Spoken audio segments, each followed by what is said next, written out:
Imagine a world where every human spoke the same language and worked toward a single, terrifying goal. Then, in one single night, a global glitch wiped their memories and shattered their communication forever. Was the Tower of Babel just a pile of bricks? Or was it a high-tech gateway to the stars that forced a divine intervention? Today, we analyze the ruins and the forbidden history of the world's first megastructure. This isn't just a myth. It's a forensic investigation into the moment humanity's spooce factory reset. In the land of Shinar, ancient Mesopotamia, a king named Nimrod decided to build a tower whose top would reach into the heavens. But the phrasing in the original texts suggests something much more technical than a ladder. The Hebrew word for heaven can also mean the sky or outer space. Was Nimrod building a monument, or was he building a launch pad? Forensic archaeologists have found the remains of massive structures called ziggurats in modern-day Iraq. The most famous is the Etemenanki, a tower so massive it dominated the skyline of Babylon. These weren't just buildings. They were mountain machines built with baked bricks and bitumen, a waterproof, tar-like substance used today in high-tech construction. The Tower of Babel was said to be a Shem to make a name for themselves. Interestingly, in ancient Sumerian, Shem also translates to rocket or flying object. If humanity was on the verge of a technological breakthrough, it explains why the heavens had to act. The Bible says, "Nothing they plan to do will be impossible for them." Then came the confusion.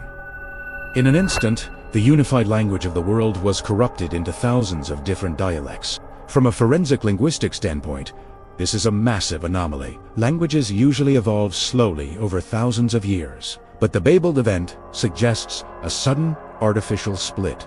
Scientists call this cognitive splintering. Was there a biological or neurological virus introduced to the human brain to prevent us from collaborating? Let's look at the universal grammar theory. Noam Chomsky suggests we are all born with a hardwired ability for languages if our brains have a pre-installed operating system. If that OS was hacked or partitioned at Babel, it would explain why we suddenly couldn't understand our own neighbors. It was the ultimate security patch. But what happened to the tower itself? Many believe the ruins of Burst Nimrod, with its scorched, vitrified bricks, show evidence of a high-heat event that didn't come from a normal fire. The bricks are fused together as if struck by a massive surge of energy, or a celestial weapon. Forensic analysis of the site shows temperatures reached levels only possible with modern industrial lasers. This vitrification is also found at other ancient sites like Mohenjo-Daro, suggesting a pattern of divine strikes against advanced ancient civilizations. Why was the unified language so dangerous? Collaboration at that scale means rapid advancement in physics, biology, and perhaps space travel.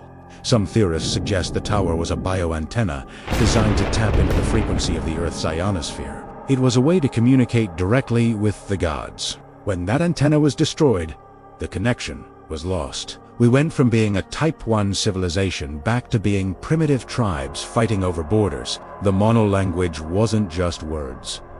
It was a shared consciousness. Modern-day Neuralink and AI are now trying to recreate this universal translation.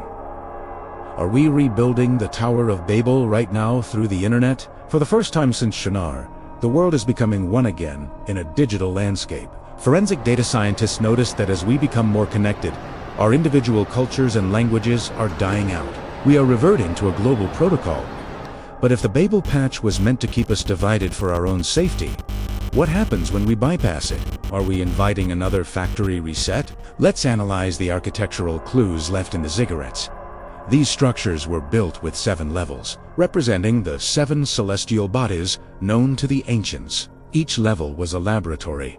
The Tower of Babel wasn't a church. It was a university of the forbidden, where the sons of men tried to master the laws of reality. Legends from South America and Africa also mention a great building that was destroyed by fire from the clouds because the people became too proud.